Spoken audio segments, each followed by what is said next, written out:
Licenciado Franz Rodrigo Mita, filósofo graduado de la Universidad Católica en 2005. Ocupó el cargo de director académico del Instituto de Filosofía y Humanidades Luis Espinal. Además, impartió clases en diversas universidades bolivianas y en la actualidad ejerce como docente en la carrera de Filosofía y Letras de la UCB.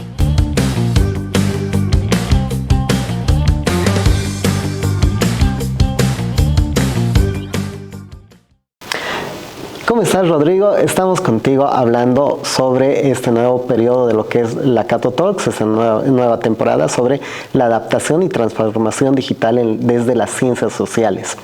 Y desde tu experticia en el campo de lo que es la filosofía, yo quisiera consultarte cuáles son las nuevas preguntas, los nuevos retos que plantea el mundo digital sobre las relaciones sociales desde el punto de vista de la filosofía. Bueno, muchas preguntas, pero creo que en la pregunta misma están dos palabras que nos podrían ayudar a plantear quizá una de las preguntas centrales, ¿no? ¿Qué son las relaciones sociales?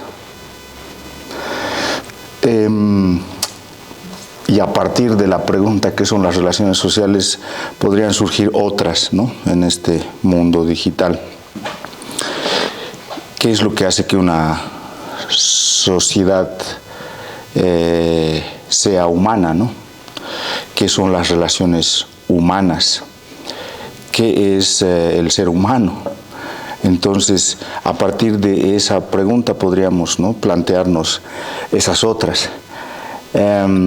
Habitualmente se decía que, claro, la realidad cotidiana es algo que los seres humanos comparten. A partir de este contexto del mundo digital, ¿qué es, ¿no?, compartir con el otro, ¿no? ¿Cuál es nuestra experiencia del otro? Eso ha cambiado, ¿no?, más desde la pandemia. A partir de eso habría que preguntarse, ¿no?, o repreguntarse si la relación más auténtica que puedes tener con un ser humano es cara a cara, ¿no? Eso se decía antes, ¿no? La relación cara a cara es la más importante, ¿no? A partir de esa relación vienen todas las otras relaciones. ¿Qué pasa con eso, no? ¿Qué pasa con eso en este mundo digital? Esas serían preguntas, ¿no? Es interesante lo que dices porque, claro, la pandemia nos ha hecho frenar, digamos, esta cara a cara y nos ha puesto un filtro ahí al medio, la pantalla, ¿no? Y ahora, ¿cómo plantea la filosofía eso? ¿Cómo se maneja? ¿Qué preguntas nacen o qué respuestas o qué reflexiones nos lleva a ese filtro, a ese uso de la pantalla que está entre las personas? Bueno, hay varias cuestiones, ¿no?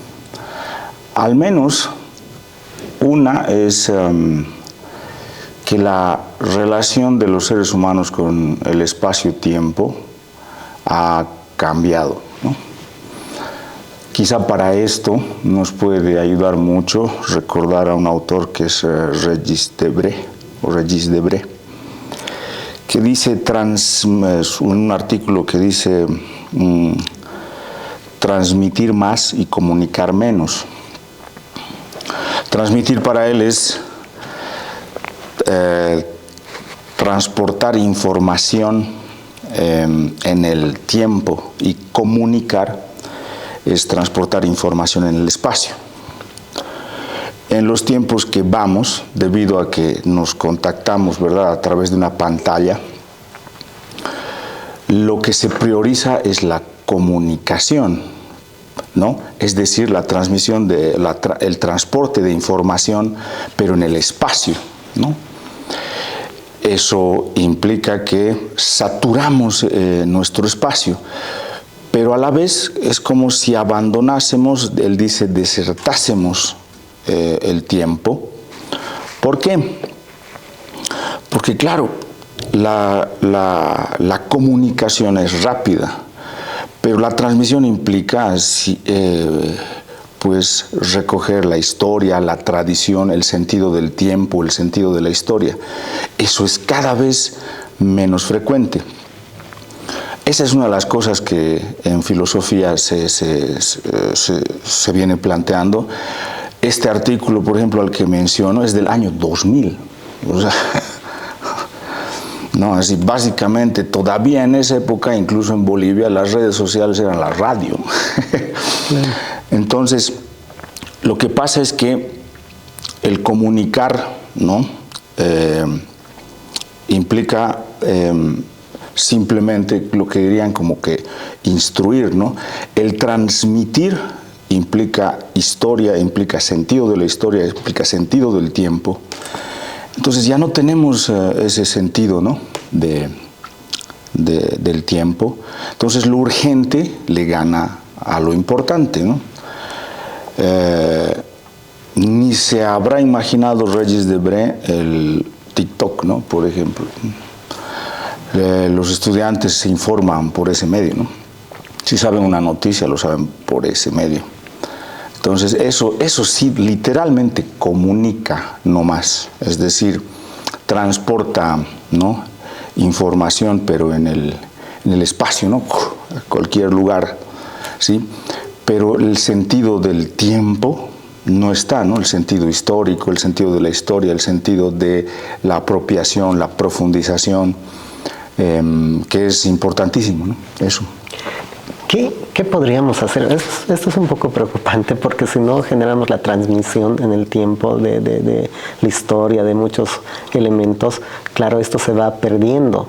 ¿Qué podríamos hacer? ¿Qué cree usted que hoy en día con esta polaridad de las redes sociales, la urgencia, los mensajes tan cortitos y tan rápidos que son disparados, qué podríamos hacer para generar esta transmisión?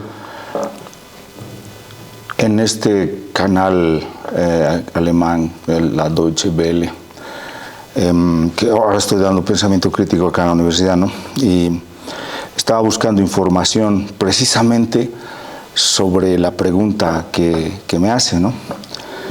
Y hay unos expertos, ¿no? Suizos, alemanes, que dicen, que hacen un análisis estadístico, o que hace una revisión de los análisis estadísticos que se han hecho a lo largo del siglo XX y parte de este siglo, de las pruebas de inteligencia a nivel mundial, ¿no?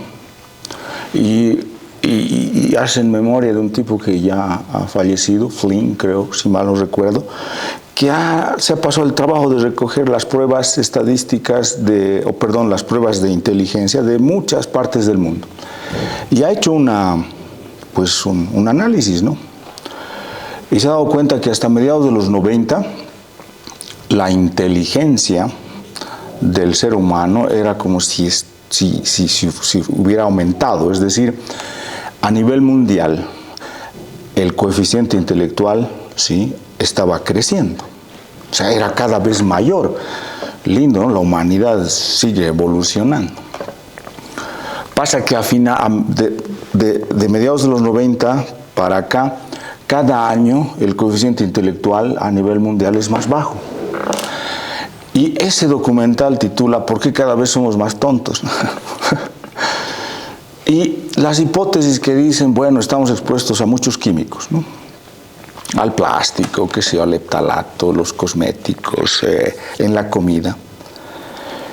Esa es una hipótesis que, bueno, es bastante probable. Pero la otra hipótesis es que estamos sometidos a mucha información, ¿no? Y dan el ejemplo de un estudio que hicieron en Stanford, ¿no? Así, que serían los mejores estudiantes de Estados Unidos, digamos, o algunos de los mejores, ¿no? De una de las mejores universidades, qué sé yo. 3 grupos de estudiantes, ¿no? Les toman un test de inteligencia y al primer grupo les dicen sin celular, al segundo grupo con el celular pero apagado y al tercero con el celular. Obviamente, ¿quiénes han sacado los peores puntajes? Los con el celular encendido.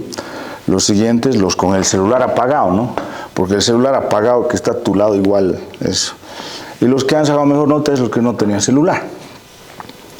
Entonces, ¿por qué todo esto que le cuento? Porque en relación a su pregunta sería, ¿qué hacer? Los expertos dicen, ok, listo, hay que comer mejor, para empezar, ¿no? Comer lo mejor que se pueda. Estar en ambientes ventilados, ¿no? Porque del plástico nos vamos a liberar, qué sé yo, ¿no? Y lo otro, dice, es trabajar la autodisciplina, trabajar la concentración, ¿no? Y dan un consejo muy básico, la meditación, que puede sonar así para muchos jóvenes que ahora son devotos ateos. La meditación, es decir, hacer silencio, ¿no? Y ahí uno de los expertos incluso se calla y simplemente dice, ser consciente de lo que está pasando en tu cuerpo, etcétera, etcétera, y luego abres tus ojos y ser consciente de lo que pasa a tu alrededor. Ejercicio de concentración, ¿no? Creo que esa cuestión con los jóvenes es clave, creo que con nosotros mismos, porque si no la tecnología nos come, ¿no? Sin eso no se puede profundizar, dicen, ¿no? No hay que pensar que nuestra cabeza es un disco duro, en el que, ok, ya está bien, no aprendas muchas cosas y así está más libre para trabajar. No es así nuestro cerebro, ¿no? Porque cuando aprendemos algo se modifica el hardware y el software, ¿no? O sea, es muy diferente nuestro cerebro, entonces hay que profundizar para utilizar mejor las redes, ¿no? Hay que saber más para utilizar mejor el Internet. Porque si eres un ignorante, si no sabes mucho, las redes son pues una navaja en manos de un mono, ¿no? Pero si tienes conocimientos y sabes más, entonces las redes, el Internet es una gran herramienta, ¿no? Perfecto. Y ya para terminar, desde la filosofía, ¿cómo se ve este tema de la inteligencia artificial? ¿Qué nos depara tal vez de aquí en adelante esta nueva herramienta? El año pasado había una jornada en España, donde estaba el Papa, y sacó un documento y decía, me llamó la atención, dice, promesa y riesgo. O sea, la inteligencia artificial es una promesa y riesgo, o sea, son varias promesas y riesgos. Y depende, ¿no? Depende. Creo que la inteligencia artificial puede ayudarnos incluso a comprendernos a nosotros mismos, o puede ayudarnos a embrutecernos, ¿no? El Internet en realidad, ¿no? O sea, porque ya no necesitas memorizar teléfono siquiera, ¿no? Ni una dirección, ¿no? Entonces, creo que puede ayudar, puede impedir que nos comprendamos a nosotros mismos, definitivamente. Y creo que por ahí va el asunto, si es que creemos que la inteligencia artificial, o sea, los problemas que genera, solo son problemas técnicos. Pero nos puede ayudar a comprendernos mucho a nosotros mismos si entendemos que la cuestión de la inteligencia artificial no es solo un problema técnico, es un problema ético, es un problema antropológico, es un problema sociológico, es un problema educativo, ¿no? Eso es clave, porque si creamos máquinas que en el ámbito judicial, por ejemplo, determinen ciertas cosas como si a alguien se le da asilo político o no, o si se crean armas, ¿no? Ok, está bien, pero nosotros los seres humanos les transmitimos a esas máquinas también nuestros prejuicios. No actúan por sí mismas. Está bien, dice el Papa, esa máquina es inteligente, ¿no? Pero igual no tiene responsabilidad moral. El que tiene responsabilidad es el ser humano, nosotros. Exacto. Así es. Rodrigo, muy interesante todo lo que nos compartes. Antes de que terminemos el programa, yo quiero hacerte entrega de este pequeño obsequio como recuerdo que has estado presente aquí en la Cato Talks, y una vez más, muchísimas gracias. Pues a ustedes las gracias.